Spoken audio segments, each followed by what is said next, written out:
먼 옛날 왕위를 둘러싼 피바람이 채 가시지 않은 조선의 봄이었습니다.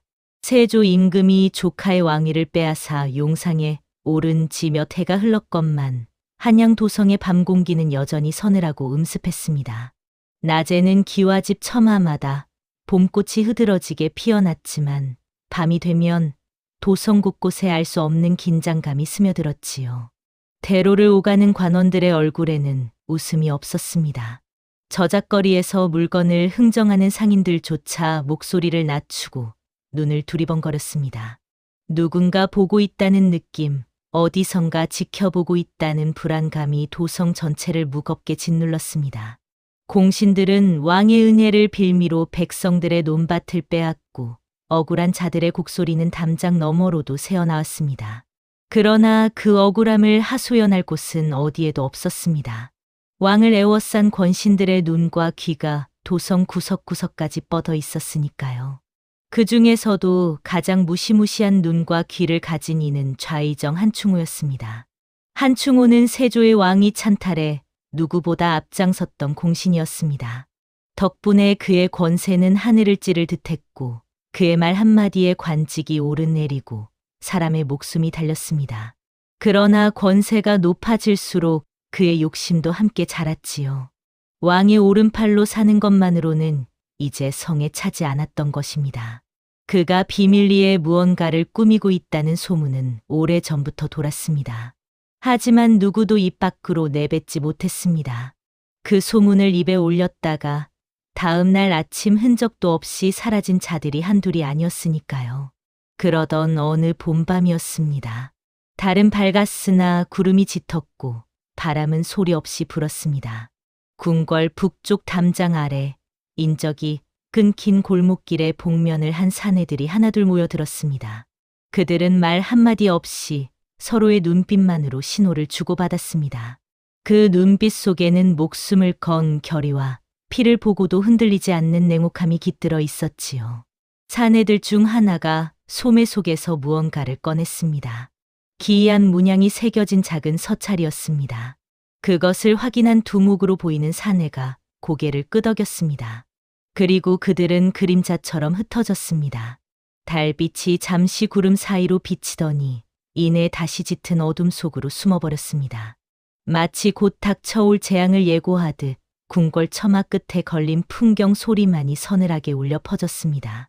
그 자리에서 멀지 않은 곳, 다리 밑 그늘 속에 작은 그림자 하나가 웅크리고 있었습니다. 무릎을 끌어안고 숨을 죽인 채 별빛처럼 초롱초롱한 눈으로 사내들이 사라진 방향을 지켜보는 그림자였습니다.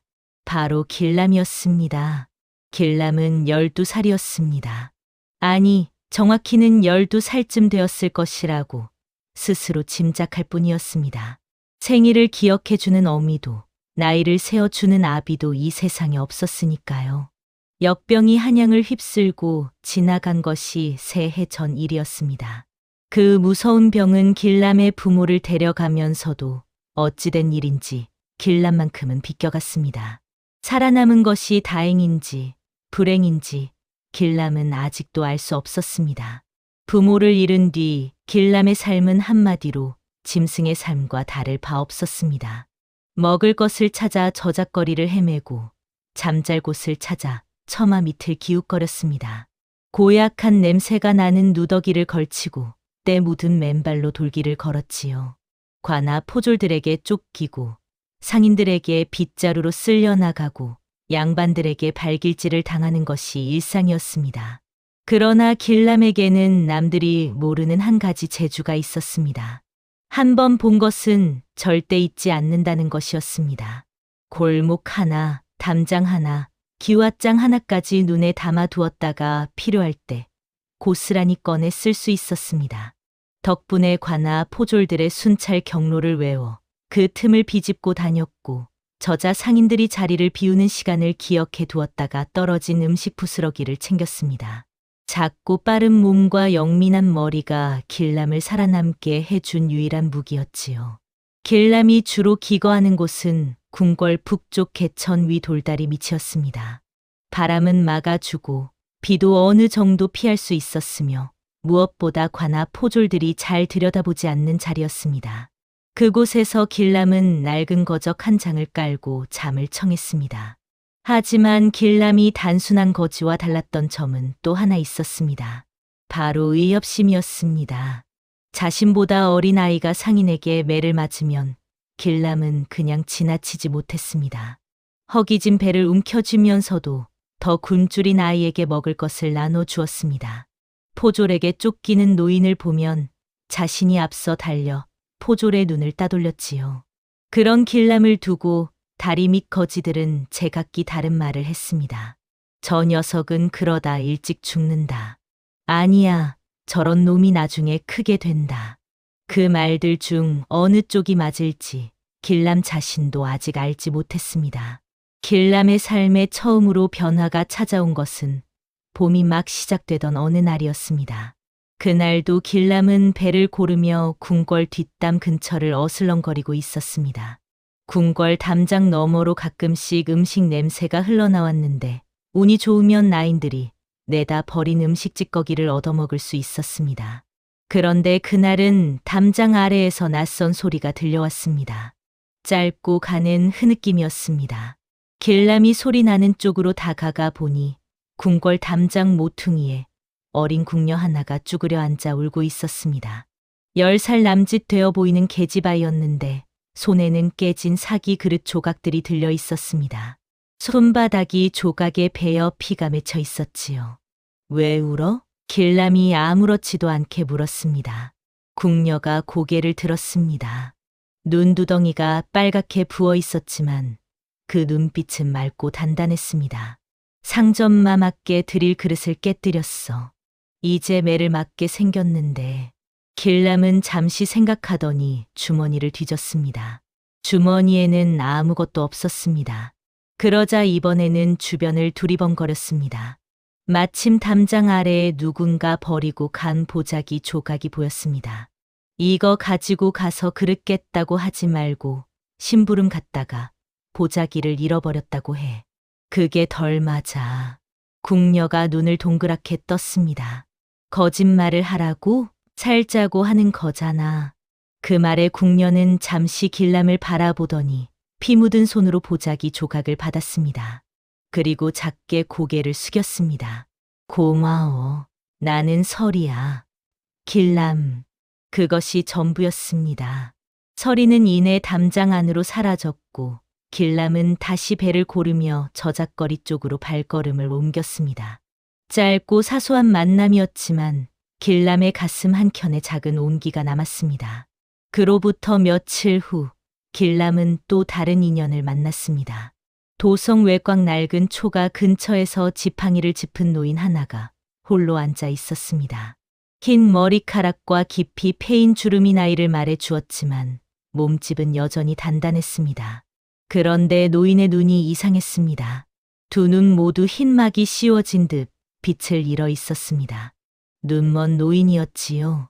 길람이 무심코 지나치려는데 노인이 먼저 말을 걸었습니다. 걔 누가 있느냐? 그냥 지나가는 거지요. 거짓말. 내 발소리는 쥐처럼 가볍지만 숨소리는 아직 어린아이야. 허기진 아이가 이 근처를 서성거리는 데는 이유가 있겠지. 길람은 걸음을 멈췄습니다. 눈도 보이지 않으면서 어찌 그리 정확히 꿰뚫어 보는지 신기함과 두려움이 동시에 일었습니다. 할아버지는 누구요? 지난날에는 임금을 지키는 무사였지. 지금은 그저 늙고 눈먼 촌부일 뿐이야. 그것이 노칠 노인과의 첫 만남이었습니다. 전직 금이영 무사였다는 노인은 오래전 영무에 연루된 누명을 쓰고 가문이 몰락하면서 두 눈마저 잃었다고 했습니다. 그러나 눈을 잃은 뒤에도 오히려 다른 감각들이 더욱 날카로워졌다고 했지요. 노칠 노인은 이유 없이 길람에게 밥을 내어 주었습니다. 그리고 밥을 먹는 동안 아무 말도 하지 않았습니다. 길람도 묻지 않았습니다. 두 사람은 그렇게 말없이 밥 한 그릇을 나눴고 그것이 인연의 시작이었습니다. 그 뒤로 길람은 종종 노칠 노인의 초가를 찾았습니다. 노인은 길람에게 특별한 것을 가르쳐 주었습니다. 무기를 다루는 법이 아니었습니다. 싸우는 법도 아니었습니다. 노인이 가르친 것은 오직 하나, 존재를 지우는 법이었습니다. 숨을 반만 쉬어라. 발 뒤꿈치부터 땅에 닿으면 소리가 나. 발 앞쪽으로 딛고 무게를 분산해야지. 그림자는 빛이 있는 쪽으로 몸을 틀어야 지워진다. 길람은 노인의 말을 하나도 빠짐없이 머릿속에 새겼습니다. 그리고 날마다 연습했습니다. 처음에는 서툴렀지만 며칠이 지나지 않아 길람의 발소리는 거의 들리지 않게 되었습니다. 포졸들의 눈앞에서도 담장에 붙어 숨을 죽이면 그냥 지나치는 일이 잦아졌지요. 노칠 노인은 그런 길람을 보며 흐뭇하게 웃었습니다. 내가 살아남은 데는 이유가 있는 모양이다. 그것이 무슨 뜻인지 길람은 그때는 알지 못했습니다. 그 무렵부터였습니다. 궁궐 북문 근처에 이상한 기운이 감돌기 시작한 것이. 밤마다, 그것도 달이 구름에 가려 어두운 밤에만 복면을 한 사내들이 북문 근처를 기웃거렸습니다. 처음 한 번은 우연이라 생각했습니다. 두 번째는 기억해 두었습니다. 세 번째가 되자 길람은 확신했습니다. 저들은 무언가를 꾸미고 있다고. 어느 날 밤, 그 사내들이 흩어지고 난 뒤 길람은 그들이 서 있던 자리를 살폈습니다. 그곳에 무언가 떨어져 있었습니다. 바람에 날아갈 듯한 종이 조각이었는데 기이한 문양과 함께 작은 글씨들이 빽빽이 적혀 있었습니다. 길람은 글을 읽을 줄 몰랐습니다. 하지만 그 문양이 예사롭지 않다는 것은 느낄 수 있었습니다. 종이 조각을 조심스럽게 품에 넣은 길람의 손이 가늘게 떨렸습니다. 그날 밤 길람은 좀처럼 잠을 이루지 못했습니다. 며칠 뒤 서리를 만날 기회가 찾아왔습니다. 서리는 때때로 궁궐 밖으로 심부름을 나왔습니다. 나인 중 가장 어리고 하찮은 신분인지라 허들의 심부름이 자주 떨어졌던 것입니다. 그때마다 서리는 잠깐이나마 길람을 만났고 두 사람은 담장 모퉁이에서 짧은 이야기를 나눴습니다. 그날도 서리는 저자에서 물건을 사오는 길이었습니다. 길람아, 요즘 북문 근처가 이상하지 않아? 밤마다 낯선 사람들이 보인다고 나인들 사이에서 수군거림이 있어. 길람의 눈이 가늘어졌습니다. 궁 안에서도 그런 말이 돌아? 응. 그런데 윗분들은 모른 척하는 것 같아. 아니면 알면서도 못 본 채 하거나. 길람은 품속의 종이 조각을 떠올렸습니다. 그리고 결심했습니다. 직접 확인해 보겠다고. 그날 밤 길람은 노칠 노인에게 배운 은신술을 총동원했습니다. 숨을 반으로 줄이고 발 앞쪽으로 소리 없이 디디며 그림자가 짙은 담장 아래를 따라 움직였습니다. 길람이 목표로 한 곳은 궁궐 북문 옆 낮은 담장이었습니다. 그곳에는 낡은 기왓장이 빠진 틈이 있었고 길람은 그 틈을 통해 궁궐 안쪽으로 몸을 밀어 넣었습니다. 어둠 속 궁궐 안은 바깥과는 전혀 다른 세계였습니다. 높은 담장이 만들어내는 그늘이 사방을 에워쌌고 군데군데 놓인 등불만이 주변을 희미하게 밝히고 있었습니다. 길람은 숨을 죽이고 등불이 닿지 않는 곳만 골라 이동했습니다. 그러다 들려왔습니다. 낮고 음험한 목소리들이었습니다. 초사은 날 밤이 적기입니다. 그날은 경비가 가장 얇고 왕은 혼자 침전에 머뭅니다. 실수는 없겠느냐? 검계의 솜씨를 믿으십시오. 새벽 딸기 울기 전에 모든 것이 끝날 것입니다. 길람은 그 자리에서 얼어붙었습니다. 새벽 딸기 울기 전에 모든 것이 끝난다. 초사은 날 밤, 왕이 침전. 어린 머리로도 그 뜻이 무엇인지는 분명했습니다. 이것은 단순한 도둑질이 아니었습니다. 왕을 죽이려는 것이었습니다. 길람의 심장이 북처럼 울렸습니다. 다리가 후들거렸습니다. 당장 도망치고 싶었습니다. 그러나 발이 떨어지지 않았습니다. 서리가 저 궁궐 안에 있었으니까요. 왕이 죽으면 궁궐은 피바다가 될 것이고 서리도 무사하지 못할 것이었습니다. 길람은 입술을 깨물며 두 주먹을 꽉 쥐었습니다. 이 사실을 알려야 합니다. 그런데 거지 소년의 말을 누가 믿어줄 것인가? 누더기를 걸친 떠돌이의 말을 관하에서 귀담아 들을 리 없었습니다. 오히려 궁궐에 잠입했다는 이유로 매질을 당하고 옥에 갇힐 가능성이 더 컸지요. 깊고 무거운 절망이 길람의 어깨를 짓눌렀습니다. 초사흔날까지는 사흘이 남아 있었습니다. 길람은 사흘 동안 잠을 제대로 이루지 못했습니다. 다리 밑 거적 위에 누워 눈을 감으면 어둠 속에서 들었던 음험한 목소리가 귓가에 맴돌았습니다. 눈을 뜨면 서리의 맑은 눈빛이 떠올랐습니다. 노칠 노인을 찾아가 이 사실을 알렸습니다. 노인은 길람의 말을 다 듣고 나서 한참 동안 말이 없었습니다. 눈먼 두 눈이 허공을 향해 있었지만 그 표정은 어느 때보다 무거웠습니다. 내가 들은 것이 분명하냐? 분명합니다. 검계라고 했습니다. 초사흔날 밤이라고 했습니다. 노인의 두 손이 지팡이 위에서 힘껏 쥐어졌습니다. 검계, 그 이름을 들은 지 10년도 더 됐구나. 노인은 길람에게 말했습니다. 검계는 좌이정 한충호가 오랜 세월 비밀리에 키워온 자객단이라고. 한 명 한 명이 모두 살인을 밥 먹듯 해온 자들이라고. 맞닥뜨리면 어른도 살아남기 어렵다고. 그러면 어쩌란 말이요. 길람의 목소리가 떨렸습니다. 그러나 그 눈빛은 떨리지 않았습니다. 노인이 천천히 입을 열었습니다. 도망칠 것이냐, 싸울 것이냐, 그것은 내가 결정해야 한다. 길람은 오래 고민했습니다. 도망치면 살 수 있었습니다. 한양을 떠나 멀리 가면 검계도 거지 소년 하나를 찾아다니지는 않을 것이었습니다. 현명한 선택이었습니다. 그러나 길람의 발은 도망치는 방향으로 움직이지 않았습니다. 개처럼 살다 죽느니 한 번은 사람답게 살고 싶었습니다. 서리의 목숨이 달린 일 앞에서 등을 돌린다면 그 뒤로 평생 사람 노릇을 할 수 없을 것 같았습니다. 궁으로 들어가겠습니다. 노인의 입술 끝에 무언가 슬프면서도 자랑스러운 빛이 스쳤습니다. 그래, 그럴 줄 알았다. 노인은 자리에서 일어나 안으로 들어갔다가 무언가를 들고 나왔습니다.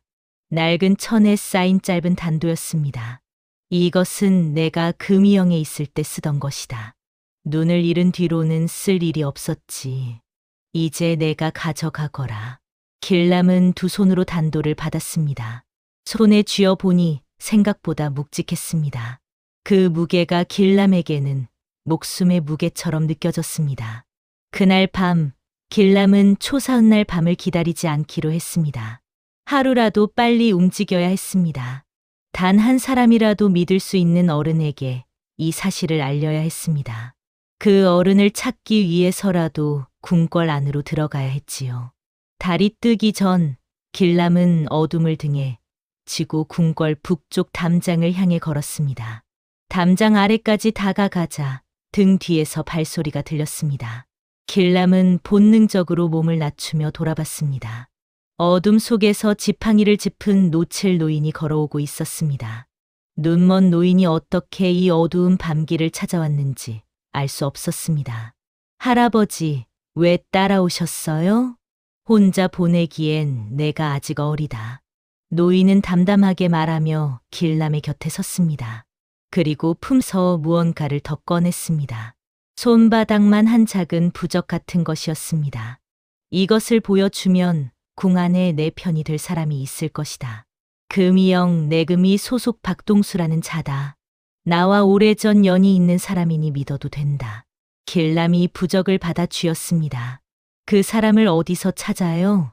침전 동쪽 행각에 야간 경비가 서는데 그가 거기 있을 것이다.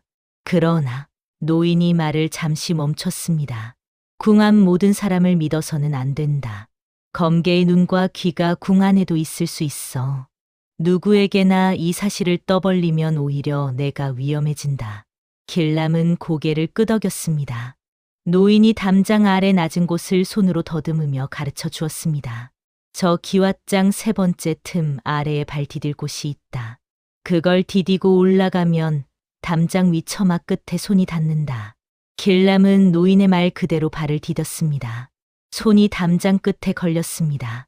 가뿐하게 몸을 끌어올려 담장 위에 앉은 길람은 아래를 내려다봤습니다. 노칠 노인이 지팡이를 짚은 채 고개를 들고 있었습니다. 눈이 보이지 않으면서도 마치 길람을 바라보는 것 같은 얼굴이었습니다. 살아서 나와라. 그 한마디가 길람의 가슴에 박혔습니다. 길람은 말없이 고개를 숙여 인사하고 담장 안으로 몸을 낮췄습니다. 어둠 속 궁궐이 길람을 삼켰습니다. 침전 동쪽 행각으로 가려면 중간 회랑을 지나야 했습니다. 길람은 등불과 등불 사이 어둠의 틈새를 이용해 조금씩 이동했습니다. 숨은 반으로 줄이고 발은 앞쪽 발바닥부터 소리 없이 디뎠습니다. 노칠 노인의 가르침이 몸에 배어 있어 다행이었습니다. 회랑 중간쯤 왔을 때였습니다. 앞쪽에서 발소리가 들렸습니다. 포졸의 발소리가 아니었습니다. 너무 가볍고 너무 조심스러웠습니다. 잘 훈련된 사람의 발소리였습니다. 길람은 즉시 몸을 낮춰 회랑 기둥 뒤에 붙었습니다. 그림자가 되어 숨을 죽였습니다. 복면을 한 사내 둘이 회랑을 따라 걷고 있었습니다. 허리에 칼을 차고 있었지만 뽑지 않은 채였습니다. 아직 때가 아니라는 듯이 그들은 무언가를 확인하러 다니는 것 같았습니다. 한 사내가 멈춰 섰습니다. 그리고 주위를 둘러봤습니다. 길람은 숨을 완전히 멈췄습니다. 심장 소리마저 죽이고 싶었습니다. 사내의 시선이 길람이 숨어 있는 기둥 근처를 스치고 지나갔습니다. 아슬아슬하게 비껴갔습니다. 사내들이 다시 걸음을 옮기기 시작했습니다. 길람은 그제야 숨을 내쉬었습니다. 온몸이 식은땀으로 젖어 있었습니다. 그런데 그 순간 발 아래 기왓장 하나가 덜컹 소리를 내며 움직였습니다. 사내들이 동시에 돌아봤습니다. 길람은 반사적으로 몸을 일으켰습니다. 두 사내가 빠른 속도로 달려왔습니다. 길람은 도망쳤습니다. 정면으로 맞서 싸울 힘은 없었습니다. 회랑을 꺾어 돌고 계단을 뛰어내리고 좁은 담장 틈 사이로 몸을 비집었습니다. 사내들은 체구가 커서 그 틈을 통과하지 못했습니다. 길람의 작은 몸이 유일한 무기였지요. 틈 사이를 빠져나온 길람은 뒤를 돌아봤습니다. 사내들이 틈 앞에서 잠시 막혔다가 돌아가는 것이 보였습니다. 다른 길로 우회할 것이었습니다. 길람은 더 빠르게 달렸습니다. 동쪽 행각에 다다랐을 때 길람은 야간 경비 중인 관원 하나를 발견했습니다. 중년의 관원이었습니다. 노칠 노인이 말한 박동수와 비슷한 자리에 서 있었습니다. 길람은 조심스럽게 다가가 노인에게 받은 부적을 내밀었습니다. 이것을 아시오? 급한 일이 있어 알려드려야 할 것이 있습니다. 관원이 부적을 받아들고 살폈습니다. 그 표정이 잠시 굳더니 이내 부드러운 미소를 지었습니다. 어디서 이것을 얻었느냐? 아는 노인에게서 받았습니다. 박동수 나리를 찾아왔습니다. 내가 박동수다. 어린 것이 이 밤의 궁에는 어찌 들어왔느냐? 길람은 짧게 숨을 고르고 말했습니다. 검계가 초사은 날 밤 왕이 침전을 습격할 계획이라는 것을, 자신이 직접 그 대화를 엿들었다는 것을. 관원의 표정에 변화가 생겼습니다. 그런데 그 변화가 이상했습니다. 놀라거나 당황하는 빛이 아니었습니다. 오히려 눈빛이 차갑게 가라앉았습니다. 입꼬리가 미묘하게 올라갔습니다. 초사은 날 밤을 어찌 알았느냐? 그 자리에 있었던 것이냐? 관원의 손이 길람의 어깨를 잡았습니다. 부드럽게 잡는 척했지만 손아귀 힘이 보통이 아니었습니다. 길람의 머릿속에서 무언가가 번쩍였습니다. 노칠 노인의 말이 떠올랐습니다. 궁 안에도 검계의 눈과 귀가 있을 수 있다고. 모두를 믿어서는 안 된다고. 이 사람이 그쪽 편이었습니다. 길람은 본능적으로 몸을 비틀었습니다. 관원의 손아귀에서 빠져나오면서 뒤로 물러섰습니다. 아, 잠깐요. 소변이 급해서. 황당한 말이었지만 그 한 박자에 허를 찔러 길람은 방향을 바꿨습니다. 관원이 개 서거라 하고 외치는 소리가 들렸습니다. 그러나 길람은 이미 어둠 속으로 사라진 뒤였습니다. 달리면서 길람은 깨달았습니다. 이 궁궐 안에서 믿을 수 있는 사람은 아무도 없었습니다. 나이가 많든 적든 벼슬이 있든 없든 그 누구도 믿을 수 없었습니다. 오직 자신의 발과 자신의 머리만이 믿을 수 있는 것이었습니다. 그리고 서리만은 자신 편일 것이라고 길람은 믿었습니다. 서리를 찾는 것이 먼저였습니다. 길람은 서리가 거처한다고 했던 나인들의 처소 근처를 맴돌았습니다. 밤이 깊어 모두 잠자리에 든 시각이었지만 처소 한켠에 작은 등불 하나가 켜져 있었습니다. 길람이 창문 쪽으로 가까이 다가가 작게 손가락으로 창호지를 두드렸습니다. 잠시 후 창이 조심스럽게 열렸습니다. 서리의 눈이 보였습니다. 그 눈이 길람을 알아보고 동그래졌습니다. 길람아? 나야. 잠깐 나올 수 있어? 서리는 잠시 망설이더니 조용히 처소를 빠져나왔습니다. 두 사람은 처소 뒤편 그늘진 담장 아래에 쪼그려 앉았습니다. 길람은 서리에게 모든 것을 말했습니다. 검계를 목격한 것, 밀담을 엿들은 것, 박동수가 배신자임을 알게 된 것. 서리는 말없이 듣다가 마지막에 입술을 꽉 깨물었습니다. 왕에게 직접 알려야 해. 다른 방법이 없어. 어떻게 왕에게까지 가? 서리가 잠시 생각하더니 말했습니다. 내가 아는 통로가 있어. 나인들만 아는 좁은 길인데 침전 쪽으로 이어져. 거기까지는 내가 안내해 줄 수 있어. 길람이 서리를 바라봤습니다. 서리의 눈빛이 등불처럼 흔들리고 있었습니다. 두려운 것이 분명했습니다. 그러나 물러서지 않았습니다. 서리야, 너는 안 가도 돼. 통로만 알려주면. 길을 말로 설명하기 어려워. 내가 직접 데려다 줄게. 두 사람 사이에 짧은 침묵이 흘렀습니다. 등불 불꽃이 바람에 잠시 흔들렸다가 다시 꼿꼿이 섰습니다.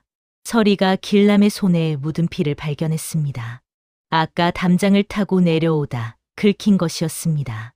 서리는 옷고름을 풀어 길람의 손을 조심스럽게 감쌌습니다. 아프지? 아프지 않아. 거짓말이었지만 길람은 아프다고 할 수 없었습니다. 서리의 손길이 너무 따스해서 아프다는 말이 나오지 않았습니다. 살아서 나가자. 꼭 서리가 작게 말했습니다. 그 목소리에는 간절함이 담겨 있었습니다. 길람은 고개를 끄덕이며 꽉 쥔 두 주먹을 무릎 위에 올려놓았습니다. 살아서 나가야 했습니다. 반드시. 서리가 앞에서 이끌고 길람이 뒤따랐습니다. 나인들만 아는 좁은 통로는 사람 하나 겨우 지나다닐 만한 폭이었습니다. 담장과 담장 사이 틈새를 이용한 길이었는데 서리는 눈을 감아도 걸을 수 있을 만큼 익숙한 듯 망설임 없이 나아갔습니다. 통로 끝에서 나오니 침전 북쪽 행각이었습니다. 거기서 왕이 침전까지는 그리 멀지 않았습니다. 그런데 그때였습니다. 쩡그렁 하는 금소금이 들렸습니다. 그리고 이어서 짧은 비명 소리. 두 사람은 걸음을 멈췄습니다. 조금 떨어진 곳에서 불빛이 흔들렸습니다. 횃불을 든 사람들과 복면을 한 자들이 뒤엉켜 싸우고 있었습니다. 검계가 이미 움직이기 시작한 것이었습니다. 예상보다 하루가 빨랐습니다. 길람아, 빨리. 서리가 길람의 손을 잡아당겼습니다. 그 순간 뒤에서 발소리가 들렸습니다. 두 사람을 뒤쫓아 온 자가 있었습니다. 아까 배신자로 드러난 박동수였습니다. 그는 길람이 어디로 향했는지를 파악하고 따라온 것이었습니다. 개 서거라. 두 사람이 달리기 시작했습니다. 코너를 돌고 또 돌았습니다. 박동수는 체격이 크고 발도 빨랐습니다. 점점 거리가 좁혀졌습니다. 그때였습니다. 어둠 속에서 지팡이를 든 노칠 노인이 나타났습니다. 언제 궁 안으로 들어왔는지 알 수 없었습니다. 노인은 아무 말 없이 박동수 앞에 서서 지팡이를 가로막았습니다. 내 이놈, 어딜? 박동수가 칼을 뽑았습니다. 길람아, 달려. 노칠 노인이 외쳤습니다. 그 목소리는 평소에 노인 것이 아니었습니다. 수십 년 전 금이영을 호령하던 무사의 목소리였습니다. 길람은 멈추지 않았습니다. 멈추면 노인의 희생이 허실이 되었습니다. 그러나 달리면서 길람의 눈에서 눈물이 흘렀습니다. 참으려 해도 참을 수 없었습니다. 뒤에서 들리는 쇳소리와 신음소리가 심장을 후벼 팠습니다. 살아서 나오겠다고 했는데 죄송합니다, 할아버지. 길람은 이를 악물고 침전을 향해 달렸습니다. 침전 앞 마지막 회랑에서 길람은 품개 종이 조각을 다시 꺼냈습니다. 달빛 아래에서 보니 조각들이 여러 개였습니다. 처음 주운 것 외에도 검게 사내들이 지나간 자리에서 두어 조각을 더 주었던 것이 지금까지 살아 있었습니다. 서리가 그 조각들을 받아 맞춰 보더니 눈을 크게 떴습니다. 이게 무슨 글인지 알아? 서리는 궁궐 라인으로 글을 읽을 줄 알았습니다. 서리가 조각들을 모아 맞추며 읽어 내려갔습니다. 목소리가 점점 떨렸습니다. 이것은 선대왕께서 쓰신 어명이야. 지금 임금의 정통성을 인정하는 내용인데 이 어명이 없어지면 역당들이 임금의 왕위에 흠결이 있다는 명분을 세울 수 있어. 그러면 이것이 왜 검계의 손에? 탈취하려 했던 거야. 아니, 없애버리려 했던 거겠지. 이것이 살아있으면 영모의 명분이 없어지니까. 길람은 그 종이 조각들을 힘껏 쥐었습니다. 처음 주었을 때는 그저 이상한 종이라 생각했습니다. 그것이 이 나라 왕의 정통성을 증명하는 비밀 교지였습니다. 아무 생각 없이 품에 넣었던 것이 결국 이 나라를 구할 열쇠가 될 수도 있었습니다. 이것을 왕께 전달해야 해. 응. 역당들의 명분도 꺾고 왕을 지킬 수 있어. 두 사람은 눈을 마주쳤습니다. 결의가 담긴 눈빛이었습니다. 침전까지는 조금만 더 가면 되었습니다. 침전으로 향하던 길에 길람은 쓰러진 자객 한 명을 발견했습니다. 금이병과 싸우다 쓰러진 것인지 아니면 동료에게 배신당한 것인지 알 수 없었습니다. 가슴에 상처를 입었지만 아직 숨이 붙어 있었습니다. 그 자객의 복면과 옷이 아직 멀쩡했습니다. 길람은 한 박자 망설였습니다. 그리고 자객의 옷을 벗겨 입었습니다. 서리가 눈을 동그랗게 뜨며 말했습니다. 위장하려고? 이 옷을 입고 있으면 다른 자객들이 먼저 의심하지 않아. 시간을 조금이나마 벌 수 있어. 서리가 길람을 바라봤습니다. 내 묻고 누더기 같던 거지. 소년이 어느새 달라져 있었습니다. 겁에 질려 떨기만 하던 눈빛이 사라지고 그 자리에 차갑고 단단한 무언가가 들어차 있었습니다. 길람 자신도 그것을 느꼈습니다. 거지로 태어났습니다. 하루하루 먹을 것을 찾아 기는 것이 전부인 삶이었습니다. 그 삶이 잘못된 것은 아니었습니다. 그러나 오늘 방 이 자리에서 길람은 처음으로 생각했습니다. 태생은 천해도 의리는 천하지 않다고. 노칠 노인이 자신을 위해 칼 앞에 섰습니다. 서리가 위험을 무릅쓰고 길을 안내했습니다. 그 믿음과 희생에 보답하는 방법은 하나뿐이었습니다. 끝까지 가는 것. 자객의 복면을 얼굴에 두른 길람이 일어섰습니다. 서리야, 넌 여기서 기다려. 싫어. 같이 가. 내가 다치면 안 돼. 길람이 다치면 나도 안 돼. 두 사람은 또 한 번 눈을 마주쳤습니다. 길람이 먼저 눈을 내리깔고 고개를 끄덕였습니다. 함께 침전을 향해 걸었습니다. 침전 문 앞에 다다랐을 때 길람은 뜻밖의 광경을 목격했습니다. 검계의 자객이 여럿이 침전을 에워싸고 있었습니다.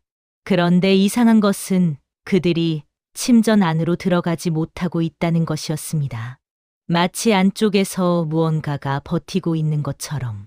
그리고 침전 쪽에서 낮고 위험 있는 목소리가 흘러나왔습니다.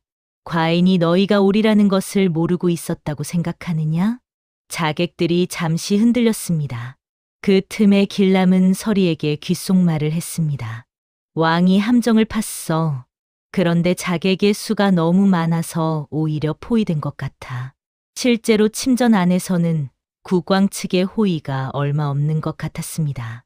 함정을 팠으나 예상보다 더 많은 수가 몰려든 것이었지요. 금이병이 당도하기까지 버텨야 했지만 지금 이 상황을 버틸 수 있을지 알 수 없었습니다. 자객 무리의 두목이 앞으로 나섰습니다. 폐하, 순순히 받아들이시면 고통은 없을 것입니다. 순간 길람의 머릿속에서 계획 하나가 번뜩였습니다. 자신이 들고 있는 비밀 교지. 이것을 왕에게 전달하면 역당들의 명분이 무너집니다. 그리고 지금 이 교지가 살아있다는 것이 알려지면 자객들도 흔들릴 것이었습니다. 영무의 명분이 없어지는 순간 목숨을 걸고 싸울 이유도 흔들리게 되니까요. 길람은 복면을 쓴 채 자객들 사이를 비집고 앞으로 걸어갔습니다. 어차피 같은 복면 차림이었습니다. 들키기 전까지는 시간이 있었습니다. 길람이 침전 문 바로 앞까지 다가갔을 때 자객들의 두목이 문을 향해 손짓했습니다. 이제 끝입니다, 폐하. 두목이 문을 밀어 젖혔습니다. 침전 안에는 왕이 홀로 기둥을 등지고 서 있었습니다. 경우하던 무사들이 이미 쓰러져 있었고 금이병이 달려오기까지는 시간이 더 필요했습니다. 두목이 칼을 뽑으며 왕의 목을 향해 다가갔습니다. 바로 그 순간이었습니다. 길람이 복면을 낚아채며 앞으로 뛰쳐나왔습니다. 폐하, 모두가 놀랐습니다. 자객들도 왕도 두목이 길람에게 칼을 겨눴습니다. 길람은 왕과 두목 사이에 몸을 던지며 동시에 품속에서 비밀 교지 조각들을 꺼내 왕을 향해 던졌습니다. 이것을 받으십시오. 왕이 반사적으로 손을 뻗어 조각들을 잡았습니다. 두목의 칼이 방향을 바꿔 길람에게로 향했습니다. 피할 새가 없었습니다. 칼끝이 길람의 왼쪽 어깨를 찔렀습니다. 날카로운 통증이 온몸을 휘감았습니다. 그러나 길람은 쓰러지지 않았습니다. 왕이 교지 조각들을 맞춰 들어올리며 자객들에게 보였습니다. 선왕의 어명이다. 너희의 명분은 이미 끝났다. 자객들의 움직임이 흔들렸습니다. 두목의 눈빛에도 잠시 동요가 일었습니다. 그 순간이 전부였습니다. 어깨에서 피가 흘렀습니다. 그러나 길람은 멈추지 않았습니다. 흔들리는 자객들의 기세를 더 꺾어야 했습니다. 금이병이 당도할 시간을 조금이라도 더 벌어야 했습니다. 두목이 다시 왕을 향해 발을 내딛는 순간 길람은 전력으로 달려들었습니다. 자객의 뒷다리를 두 팔로 껴안고 온몸의 무게를 실어 바닥으로 끌어당겼습니다. 어깨에 통증이 터질 듯했지만 손을 놓지 않았습니다. 두목이 길람을 걷어차며 떨어뜨리려 했습니다. 두 번, 세 번 발길질이 이어졌습니다. 그래도 길람은 놓지 않았습니다. 이 사람을 잡고 있는 순간 동안 왕은 살아있을 수 있었습니다. 금이병이 달려오는 발소리가 들릴 때까지만 버티면 되었습니다. 입술이 찢어지고 옆구리가 얻어맞아 숨이 막혔습니다. 그래도 길람은 이를 악물었습니다. 그때 먼 곳에서 소리가 들렸습니다. 금이병이다. 물러서라. 쩡그렁 하는 쇳소리와 함께 복도 쪽에서 횃불빛이 쏟아져 들어왔습니다. 갑주를 입은 병사들이 달려 들어오는 소리가 들렸습니다. 두목이 발버둥을 멈췄습니다. 길람은 그제야 손을 놓았습니다. 그리고 옆으로 쓰러졌습니다. 차가운 마룻바닥이 뺨에 닿았습니다. 달빛이 창호지를 통해 희미하게 스며들었습니다. 소란이 점점 멀어지는 것 같았습니다. 아니면 정신이 흐려지는 것인지도. 서리의 목소리가 들렸습니다. 멀리서 들리는 것 같았지만 실은 바로 옆에 있었습니다. 길람아, 길람아. 길람은 눈을 감지 않으려 했습니다. 살아서 나가겠다고 했으니까요. 금이병들이 쏟아져 들어오면서 침전 안의 판세가 뒤바뀌었습니다. 검계의 자객들은 강했습니다. 그러나 수십 명의 금이병 앞에서는 수가 모자랐습니다. 한 명 한 명이 포위되어 무기를 빼앗기기 시작했습니다. 두목만이 끝까지 저항했습니다. 이것으로 끝이 아니다. 좌의정 대감의 뜻은 이 나라 전체에 뿌리를 내렸다. 두목이 마지막 일격을 가하려는 순간 왕이 조용히 앞으로 나섰습니다. 왕의 눈빛은 흔들리지 않았습니다. 두려움이 없었습니다. 오히려 왕 쪽에서 흘러나오는 위엄이 두목의 기세를 짓눌렀습니다. 과인은 이미 한충우의 죄상을 낱낱이 파악하고 있었다. 오늘 밤이 함정임을 모르고 뛰어들었느냐. 두목의 손이 떨렸습니다. 하나 예상보다 많은 수가 몰려오는 바람에 과인의 경비가 잠시 위태로웠던 것은 사실이다. 그 위태로운 순간을 막아준 것은 왕의 시선이 쓰러진 길람에게로 향했습니다. 저 어린 것이다. 그 한마디에 침전안이 잠시 고요해졌습니다. 금이병들이 두목을 제압했습니다. 나머지 자객들도 모두 포박되었습니다. 칼소리가 멎고 비명소리가 멎고 밤 공기 속에 봄꽃 향기가 다시 스며들었습니다. 서리가 길람의 상체를 무릎 위에 올려놓고 있었습니다. 길람의 어깨 상처를 자신의 옷고름으로 꼭 눌러 막고 있었지요. 두 볼에 눈물이 줄줄 흘렀지만 서리는 소리 없이 울었습니다. 길람아, 눈 떠봐. 길람이 천천히 눈을 떴습니다. 눈앞에 서리의 얼굴이 있었습니다. 그 뒤로 달빛이 쏟아지고 금이병들의 횃불이 너울거렸습니다. 살아있어? 살아있어. 길람이 작게 답했습니다. 그 목소리는 가늘었지만 단단했습니다. 왕이 길람에게로 다가왔습니다. 만조백관이 모두 보는 앞에서 조선 임금이 쓰러진 거지 소년의 앞에 한 무릎을 꿇었습니다. 그리고 길람이 전달한 교지, 조각들을 높이 들어 올렸습니다. 이 나라는 이 소년 덕에 오늘 밤을 넘겼다. 날이 밝자 한양 도성이 발칵 뒤집혔습니다. 왕의 침전에서 밤새 벌어진 일이 빠르게 알려졌습니다. 좌의정 한충우의 영모가 밝혀졌다는 것, 검계가 일망타진되었다는 것, 그리고 그 결정적인 순간에 왕을 구한 것이 한낱 거지 소년이었다는 것. 길람이 왕이 침전에서 들것에 실려 나오자 모여든 관원들과 금이병들이 일제히 그 얼굴을 바라봤습니다. 만신창이었습니다. 누더기 같은 옷에 피가 배어 있었고 얼굴에는 발길질 자국이 남아 있었습니다. 도성 어디서나 볼 수 있는 떠돌이 거지 소년의 몰골이었습니다. 그러나 누구도 비웃지 않았습니다. 왕이 직접 선 자리에서 길람의 이름을 물었습니다. 이름이 무엇이냐? 길람이옵니다. 성은?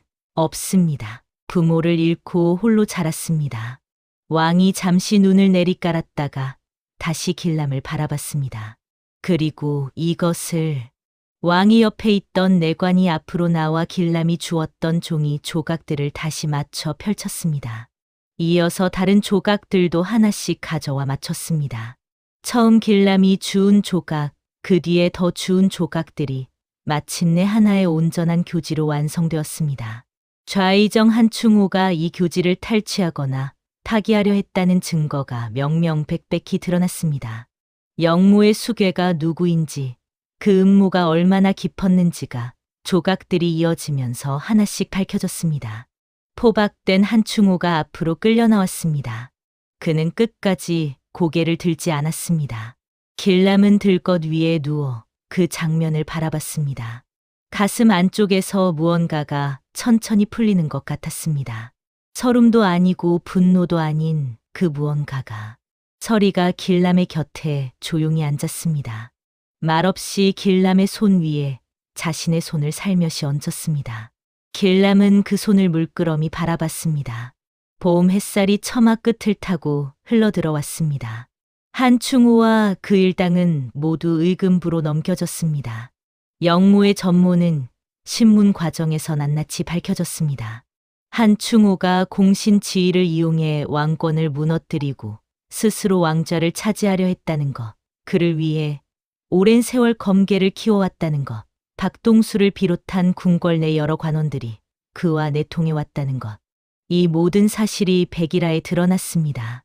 관련자들은 모두 처벌받았습니다. 주례의 경중에 따라 유배와 사형이 내려졌습니다. 도성 백성들은 오랫동안 그들을 짓누르던 권신의 횡포가 끝났다는 소식에 안도의 숨을 내쉬었습니다. 그리고 며칠 뒤 왕은 편전에서 길람을 불렀습니다. 길람은 처음으로 제대로 된 옷을 입었습니다. 서리가 어딘가에서 구해온 깨끗한 옷이었습니다. 어깨의 상처는 어이가 잘 꿰매 주어 덧나지 않았습니다. 편전에 들어선 길람 앞에 왕이 앉아 있었습니다. 길람, 예, 폐하, 심히 너에게 보답하고자 한다. 원하는 것을 말하여라. 길람은 잠시 생각했습니다. 재물이 떠올랐습니다. 집이 떠올랐습니다. 배불리 먹을 수 있는 것들이 떠올랐습니다. 그러나 입에서 나온 말은 달랐습니다. 노칠 노인의 명예를 돌려주십시오. 왕이 눈썹을 올렸습니다. 그가 누구냐? 소인에게 모든 것을 가르쳐준 어른입니다. 오래전 억울한 누명으로 금이영에서 쫓겨나고 두 눈을 잃었다고 들었습니다. 그분이 없었다면 소인은 아무것도 할 수 없었습니다. 왕이 잠시 침묵하더니 고개를 끄덕였습니다. 그리하겠다. 그리고 왕이 내관에게 눈짓을 하자 내관이 앞으로 나와 두루마리를 펼쳤습니다. 너에게 별감의 직을 내린다. 과인의 눈과 귀가 닿지 않는 곳을 살피는 자리이다. 거지로 살며 내가 익힌 것들이 이제 나라를 위해 쓰일 것이다. 길람이 두 무릎을 꿇고 머리를 조아렸습니다. 그 순간 길람은 처음으로 자신이 이 땅에 뿌리를 내렸다는 것을 느꼈습니다. 다리 밑이 아니라 이 나라 안에 자신의 자리가 생겼다는 것을. 노칠 노인은 그로부터 며칠 뒤 왕 앞에서 명예를 회복받았습니다. 눈먼 몸으로 왕이 침전을 지키기 위해 몸을 던진 공로가 함께 인정되었습니다. 노인은 아무 말 없이 고개를 숙였지만 그 뺨을 타고 눈물 한 줄기가 조용히 흘렀습니다. 봄이 깊어갔습니다. 궁궐 처마 끝마다 능소화가 피어오르고 대궐 담장 안쪽으로 참새 소리가 넘쳐 흘렀습니다. 도성 백성들은 오랜만에 활기를 되찾았고 저작거리에는 웃음소리가 돌아왔습니다. 길람은 그날도 궁궐 처마 위에 앉아 있었습니다. 별감이 된 뒤에도 길람은 여전히 처마를 좋아했습니다. 가장 낮은 곳에서 살아온 자신이 가장 높은 곳에서 도성 전체를 내려다볼 수 있다는 것이 아직도 신기하고 낯설었습니다. 발소리가 들렸습니다. 설이었습니다. 낮은 처마 위로 조심스럽게 올라온 서리가 길람의 곁에 앉았습니다. 두 사람은 한동안 말이 없었습니다. 달빛이 기와 위를 은빛으로 물들이고 먼 곳에서 야경꾼의 목탁 소리가 들려왔습니다. 앞으로 어떻게 할 거야? 서리가 먼저 물었습니다. 왕께서 보내시는 곳에 가겠지. 도성 안부리를 바로잡는 일이라 하셨어. 부패한 관원들이 숨어 있는 곳, 억울한 백성들이 있는 곳.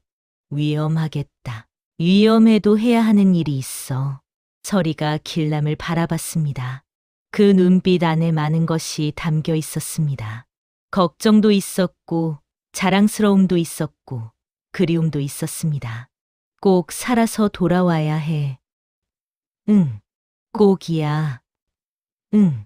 두 사람 사이에 흐른 침묵이 빈 것 같지 않았습니다. 오히려 가득 차 있는 것 같았습니다. 달빛은 더욱 밝게 두 사람을 비추었고 바람은 조용히 기와 위 있기를 흔들었습니다. 길람은 도성의 야경을 바라보며 생각했습니다. 부모를 잃고 배를 골고 발길질을 당하던 날들. 그 날들이 없었다면 지금 이 자리에도 없었을 것이라고. 가장 낮은 곳에 있었기에 가장 많은 것을 볼 수 있었고 아무것도 가진 것이 없었기에 오히려 모든 것을 걸 수 있었다고. 영웅은 고귀한 혈통에서 나오는 것이 아닙니다. 옳은 일을 하려는 용기에서 태어나는 것이지요. 길람은 다음 날 아침 일찍 짐을 꾸렸습니다. 왕이 보낸 명령서 하나가 소매 안에 있었습니다. 한양 남쪽 억울한 백성들의 목소리가 닿지 않는 어느 고을. 그곳에 가야 했습니다. 담장 위를 걷던 길람이 마지막으로 한번 뒤를 돌아봤습니다. 궁궐 처마 위에서 서리가 손을 흔들고 있었습니다. 달빛 아래 서리의 눈빛이 반짝거렸습니다. 길람은 짧게 웃으며 고개를 끄덕이고 발걸음을 내딛었습니다. 한 걸음 한 걸음, 이제는 거지의 걸음이 아니었습니다. 옛말에 이런 말이 있습니다. 태산이 높다 하되 하늘 아래 매이로다.